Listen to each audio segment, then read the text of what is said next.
Hello friends, welcome to our channel exam dose. I am Naveen Kumar, PhD scholar at NIT Allahabad.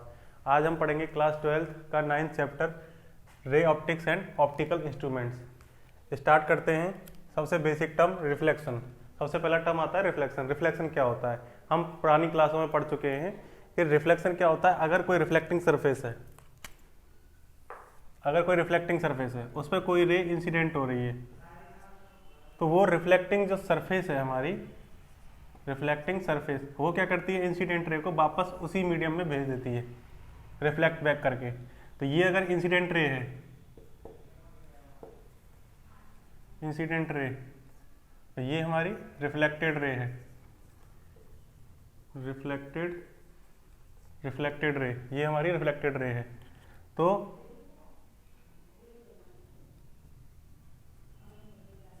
If this is normal, तो इसको हम reflection बोलते हैं। Incident ray को reflected ray, जो reflected ray है, incident ray को वापस सेम मीडियम में, ये अगर मीडियम वन है, उसी मीडियम में वापस भेज दे, उसको रिफ्लेक्शन बोलते हैं।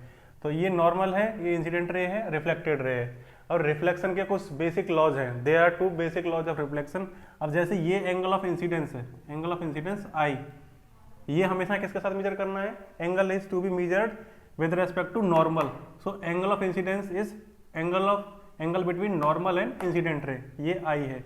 और reflected ray, angle between normal and reflected ray, R, इसको क्या बोलते हैं? Angle of reflection. So first law of reflection,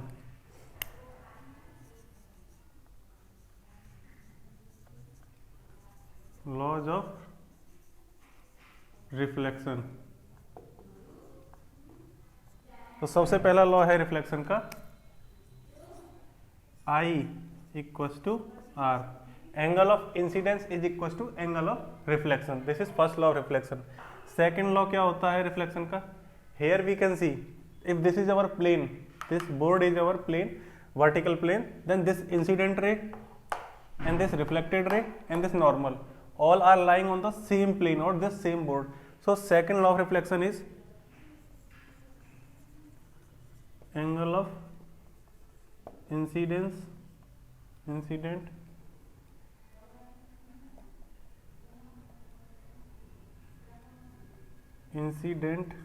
ray, reflected ray and normal all lies on the same plane. This is our second law of reflection. Incident ray, reflected ray and normal all are lying on the same plane. These two laws of reflection are valid for plane mirror and also for spherical mirror. हम plane mirror को पिछली class में पढ़ चुके हैं। अब हम पढ़ेंगे स्पेरिकल मिरर्स के बारे में। तो पहली चीज, स्पेरिकल मिरर क्या होता है? तो अगर कोई ग्लास स्फीयर है, अगर ये कोई ग्लास स्फीयर है, तो अगर इसका हम कोई स्मॉल पोर्शन कट कर लें, this portion, if we cut this small portion from a spherical glass, जैसे हम जानते हैं प्लेन मिरर का एक साइड पॉलिश होता है, एक साइड अनपॉलिश होता है, तो ऐसे ही हम इस ग्लास प्लेन से, जो ग्लास स्फीयर से जो कट किया है हमने स्मॉल पोर्शन, इसको हम दोनों या एक साइड से, या तो इधर से पॉलिश कर सकते हैं या इधर से पॉलिश कर सकते हैं। तो अगर हम इसको इधर से पॉलिश कर देते हैं, तो ये हमारा बन जाएगा concave mirror.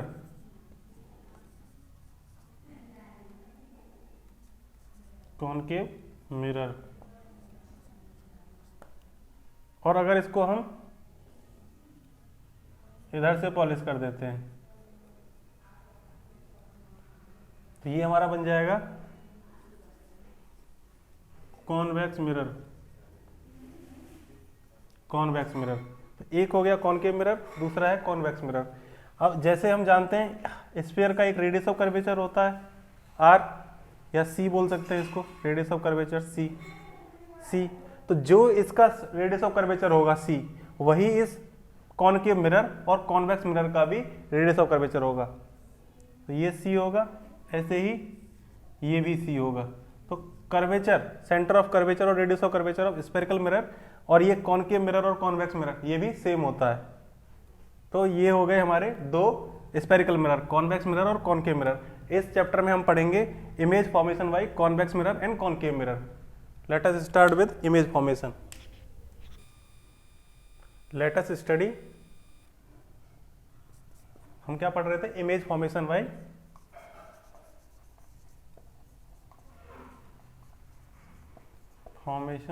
Bye spherical mirrors.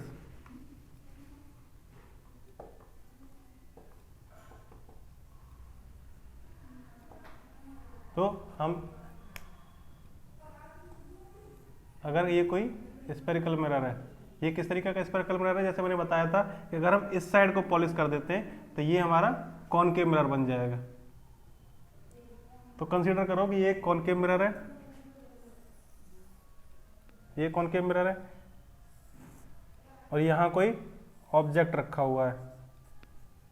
This is our object A B, ये हमारा ऑब्जेक्ट है ए बी।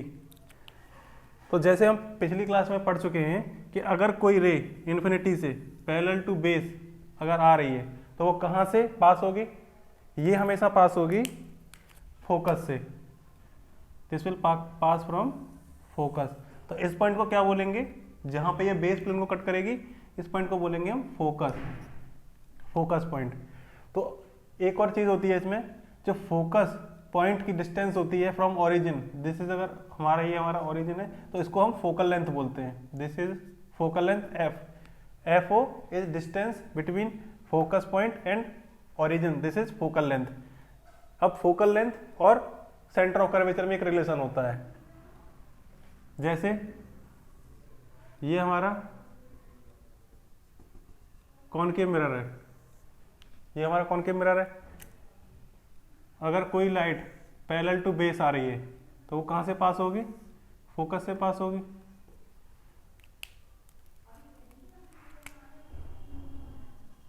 ये हमारा नॉर्मल है और नॉर्मल टू स्पेरिकल मिरर, किसी भी पॉइंट पे नॉर्मल टू स्पेरिकल मिरर वो कहां से पास होगा, सेंटर ऑफ कर्वेचर से पास होगा, हमेशा सेंटर ऑफ कर्वेचर से। क्योंकि हमारा जो सेंटर होता है, ये जो सेंटर है स्फीयर का सी है, तो उस स्फीयर से हम कोई भी स्फीयर पे अगर नॉर्मल ड्रॉ करेंगे तो वो हमेशा सेंटर ऑफ कर्वेचर से पास होगा। तो अगर ये एंगल थीटा है, angle of incidence theta, this is incident ray, this is reflected ray. तो जो angle between normal and incident ray, ये एंगल ऑफ इंसिडेंस हो गया। तो from first law of reflection, angle between reflected ray and normal वो क्या होगा, angle of reflection. And from first law angle of incidence equal to angle of reflection. तो ये theta है तो ये भी थीटा हो जाएगा। तो अगर ये हमारा थीटा है तो ये भी थीटा होगा, क्योंकि ये दोनों पैरेलल रेज हैं, ये और ये पैरेलल लाइंस हैं, तो उसके बीच में जो अपोजिट एंगल्स होते हैं ये सेम होते हैं। तो ये थीटा हो गया हमारा, और ये 2 थीटा हो गया हमारा, this is theta plus theta 2 theta. तो ये भी अपोजिट एंगल हो गया, तो ये 2 थीटा हो गया। तो अगर इसको हम पॉइंट एम कंसीडर करें, इसको ओ कंसीडर करें, तो यहां से हमको triangle C O M, triangle C O M and in triangle F O M, tan theta, tan theta equal to क्या होगा, टेन थीटा होगा M O by C O. Similarly tan two theta, tan theta two theta क्या होगा, M O by F O. अगर theta small है, when theta is small, तो tan theta equal to theta होता है और tan two theta equal to 2 theta होगा। If theta is small then theta equal to M O by C O. इसी तरीके से 2 theta equal to M O by F O. अब इन दोनों को डिवाइड करने के बाद first and second, dividing second by first, we get 2 equal to C O by F O. C O क्या है हमारा, C O is nothing but the centre of curvature C, and what is F O, F O is nothing but the focal length F. तो यहाँ से हमको C equals to 2f। So this is the relation between center of curvature and focal length. So for spherical mirror, focal length is half of center of curvature.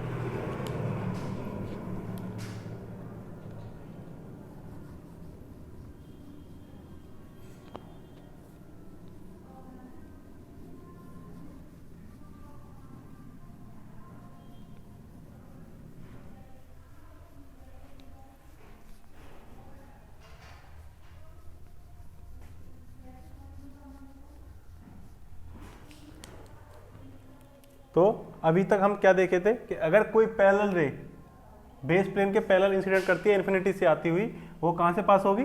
Focus से पास होगी। This is our focus point. अगर दूसरा एक और चीज में बात बताया आपको कि अगर कोई रे सेंटर ऑफ कर्वेचर से पास होगी, सेंटर ऑफ कर्वेचर से पास होगी, तो वो वापस कहाँ जाएगी? वापस सेंटर ऑफ कर्वेचर से ही पास होगी। क्योंकि यहाँ पे क्या है, सेंटर ऑफ कर्वेचर क्या होता है? हमेशा नॉर्मल होता है प्लेन के। तो अगर नॉर्मल है तो नॉर्मल और इंसिडेंट के बीच में एंगल क्या हो जाएगा? जीरो हो जाएगा। तो जीरो हो जाएगा तो रिफ्लेक्शन का भी एंगल कितना हो जाएगा? एंगल ऑफ रिफ्लेक्शन वो भी जीरो हो जाएगा। तो इसलिए जो रे सेंटर ऑफ कर्वेचर से पास होगी वो हमेशा वापस सेंटर ऑफ कर्वेचर से ही होगी। तो नाउ कंसीडर रे passing through centre of curvature. तो ये कहाँ से वापस होगी? ये सेंटर ऑफ कर्वेचर से ही वापस होगी। तो ये अपना पाथ को रिट्रेस करते हुए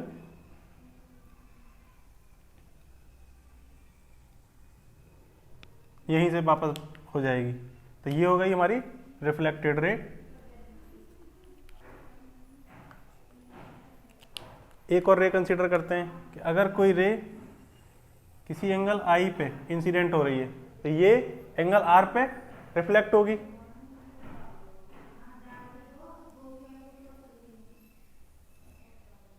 आई पे आई थी और आर पे वापस आएगी and I will be equal to R. Now consider this is center of curvature C. Now consider triangle ABO.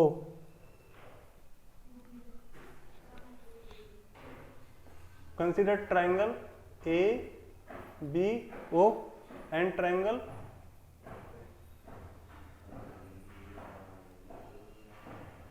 ABO and triangle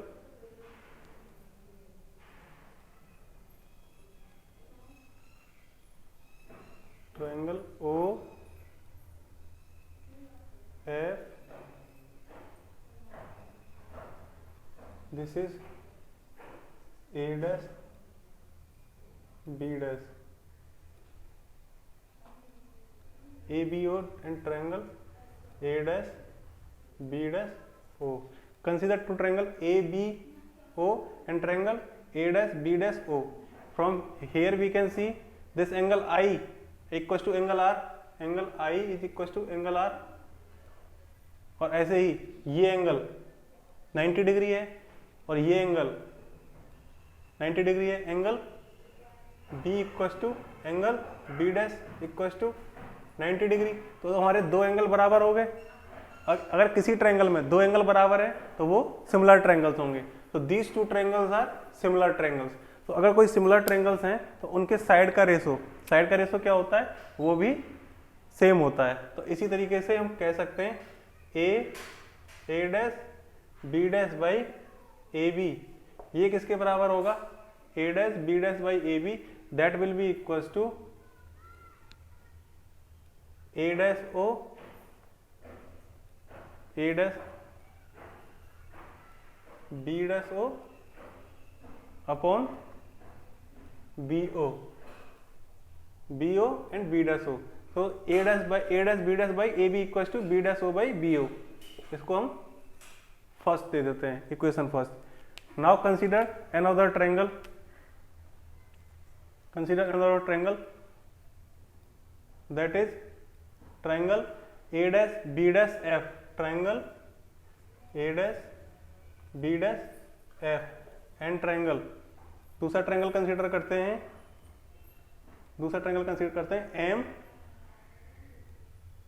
triangle M O and F. Triangle A dash B dash F and triangle M O F. यहां हम देख सकते हैं this angle F angle A dash F B dash equals to angle O F M, angle O F M. ये क्या है? Opposite angles हैं, these are opposite angles. तो ये हो गए, दो एंगल बराबर हो गए। और क्या है? एंगल जो बी डैश है इक्वल्स टू क्या होगा? एंगल ओ, ये एंगल और ये एंगल दोनों 90 डिग्री है। तो सिमिलरली अब दो एंगल अगर सेम है तो these triangles are similar triangles. तो अगर हम दो ट्रायंगल अगर सिमिलर हैं तो उनकी साइड का रेशो सेम होता है, जैसे हमने यहाँ भी बात की है। तो इसी तरीके से यहाँ हम कह सकते हैं कि A dash B dash by M O, A dash B dash by M O, A dash B dash by M O equals to क्या होगा हमारा? यहाँ से ये इक्वल्स टू होगा हमारा बी डैश एफ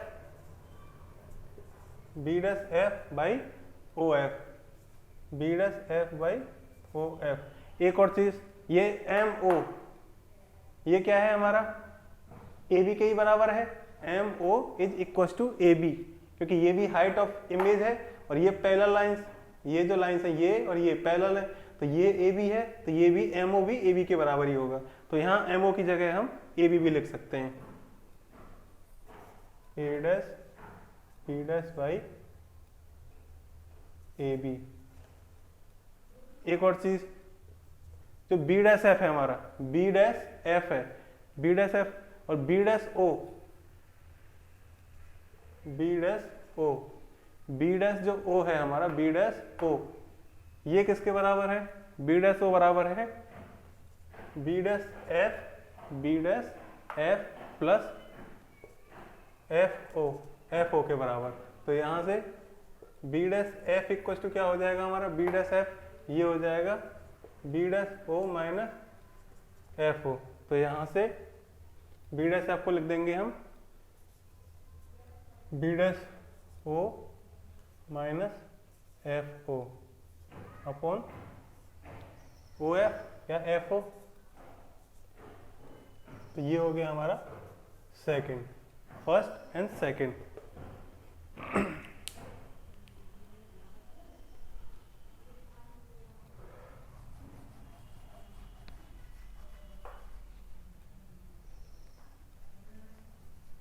अब एक और इंपॉर्टेंट चीज आती है कि ये हम न्यूमेरिकल वैल्यू निकाल दिए, बट इसमें मिरर फॉर्मूला में साइन कन्वेंशन बहुत इंपॉर्टेंट होता है कि हम किस वैल्यू को पॉजिटिव लें, किस वैल्यू को नेगेटिव लें, उससे बहुत फर्क पड़ता है।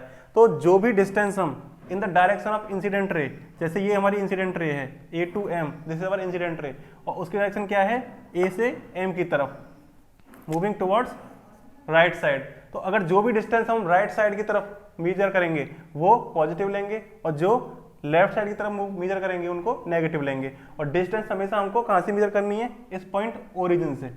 तो distance measured along the direction of incident ray वो पॉजिटिव होंगी, and distance measured opposite to the direction of incident ray वो नेगेटिव लेंगे। तो हमारी जो डिस्टेंस है, मान लीजिए हमको ऑब्जेक्ट की डिस्टेंस निकालनी है, इस ऑब्जेक्ट की डिस्टेंस निकालनी है, तो हम कैसे मूव करना पड़ेगा? हमको ओ से, इस ऑब्जेक्ट ओ से पॉइंट से ऑब्जेक्ट की तरफ मूव करना पड़ेगा। तो हम इधर मूव करेंगे, तो we are moving opposite to the direction of incident रे।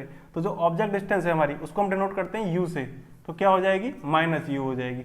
ऐसे ही हम इमेज डिस्टेंस को वी से डिनोट करते हैं, तो हमारा ये इमेज है, यहाँ इमेज फॉर्म हो रही है, तो हम ओ से वी की तरफ मूव करेंगे, तो अपोजिट मूव करेंगे, तो वो हमारा माइनस बी हो जाएगा। ऐसे ही फोकल लेंथ की डिस्टेंस मेजर करनी है, तो वो हम ओ से एफ की तरफ मूव करेंगे, तो वो भी हमारा अपोजिट डायरेक्शन में, तो ये हमारा माइनस एफ हो जाएगा। तो इस तरीके से हम U V and F, U क्या है? Object distance, V image distance and F is the focal length. तो ये हमारा साइन कन्वेंशन होता है। और जो भी डिस्टेंस है अबव द प्लेन मेजर करते हैं, distance measured above the plane उसको पॉजिटिव लेते हैं, और distance measured below the plane उसको हम नेगेटिव लेते हैं। तो ये साइन कन्वेंशन हमेशा याद रखना है। तो इसी साइन कन्वेंशन को यूज करते हुए हमने जो फॉर्मूला निकाला है यहाँ पे, ये सेकंड है, ये फर्स्ट है। इन दोनों से हमको क्या पता चलता है? Combining first and second, A dash B dash by A B, first से हमको क्या मिलता है? B dash O by B O के बराबर, और यहाँ से सेकंड से क्या मिलता है? A dash B dash by A B equal to B dash O minus F O by F O. तो यहाँ से हम क्या कह सकते हैं? From first and second, B dash O by B O, ये किसके बराबर हो जाएगा हमारा B dash O minus F O by F O. अब हम अभी हम साइन कन्वेंशन पढ़े, तो जो बी डैश ओ है, बी डैश ओ ये हमारा क्या है, इमेज डिस्टेंस है, ये हमारा इमेज डिस्टेंस है। तो इमेज डिस्टेंस है तो हमारा ये किसके बराबर हो जाएगा, माइनस बी के बराबर हो जाएगा, that will be equal to minus B. और ये बी ओ क्या है, ये हमारा ऑब्जेक्ट डिस्टेंस है, तो ये किसके बराबर हो जाएगा, माइनस यू के बराबर हो जाएगा। इसी तरीके से बी डैश ओ, जैसे अभी बात की हम, बी डैश ओ क्या है, इमेज डिस्टेंस है, तो क्या हो जाएगा माइनस बी हो जाएगा।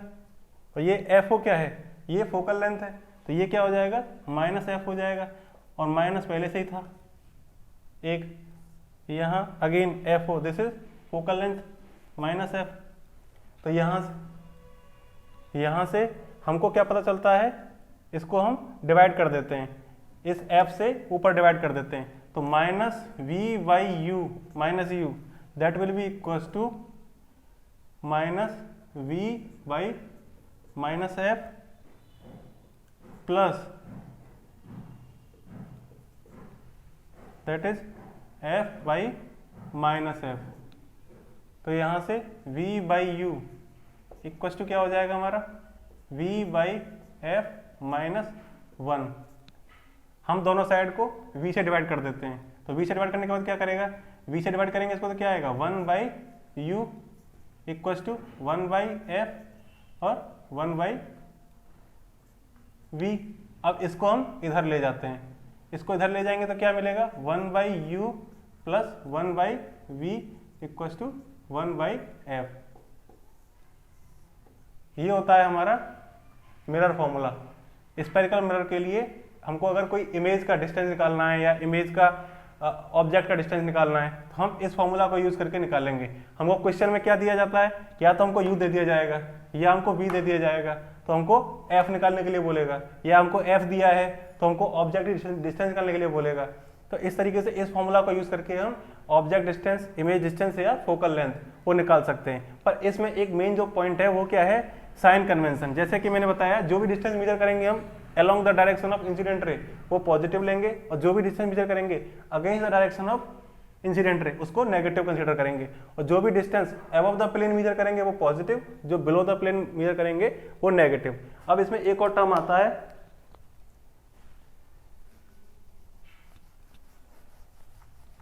एक टर्म आता है मैग्निफिकेशन। मैग्निफिकेशन क्या होता है, magnification is nothing but the ratio of image height to the object height. तो जो हमारा मिरर है वो कितना मैग्नीफाई कर रहा है हमारे ऑब्जेक्ट को, तो जो ratio of image height to the object height, magnification m, image height upon object height. अगर इमेज हाइट हमारी h डैश है, इमेज हाइट हमारी अगर h डैश है और ऑब्जेक्ट हाइट h है, तो जो मैग्निफिकेशन होगा वो होगा हमारा m equal to H dash by H. तो ये हमारा h है और ये h डैश है, तो h equal to A B and h dash equal to a dash b dash. From here we can see a dash b dash by A B equal to b dash o by B O, b dash o by B O. तो यहाँ से हमको क्या मिलेगा, हमको यहाँ से हमको मिल जाएगा h dash by h equal to हमको मिल जाएगा h dash by h, that will be equal to b dash o। b dash o क्या है, b dash o nothing but the, this is the image distance minus v, और हमारा b o क्या है, object distance है, this is minus u। And also here this height h, height of image, this is below the plane, this is below the plane, and height of object this is above the plane. तो ये s क्या है, ये तो positive होगा हमारा क्योंकि ये अबव द प्लेन है, बट ये जो h डैश है ये क्या है, बिलो द प्लेन है, तो ये क्या हो जाएगा हमारा नेगेटिव हो जाएगा, तो ये हमारा नेगेटिव आ जाएगा। तो यहाँ से माइनस b, इससे ये पॉजिटिव हो जाएगा, तो इसलिए minus H dash by H ये क्या हो जाएगा, v बाई यू हो जाएगा। और या फिर हम बोल सकते हैं एच डैश बाई एच ये क्या हो जाएगा, v बाई यू हो जाएगा। और हम क्या पढ़े, माइनस वी बाई यू। हम पढ़े थे कि एच डैश बाई एच ये क्या है, हमारा मैग्निफिकेशन है, तो मैग्निफिकेशन हमारा क्या हो जाएगा, magnification will be equal to minus V by U, this is magnification. So these are two important formula: magnification that is equals to minus v by u, and mirror formula that is 1 by u plus 1 by v equals to 1 by f. इन दोनों formula में इससे हमको height पता चलती है कि image की height कितनी है और ऑब्जेक्ट की हाइट कितनी है। यहाँ से हमको डिस्टेंस पता चलती है कि कितना डिस्टेंस पे ऑब्जेक्ट है, कितना डिस्टेंस पे इमेज है, या फोकल लेंथ कितनी है मिरर की। तो ये फॉर्मूला बहुत इंपॉर्टेंट है। अगर कोई इसमें डाउट हो तो आप मेरे से कमेंट कर सकते हैं। I will answer you in the next video. Thank you for watching.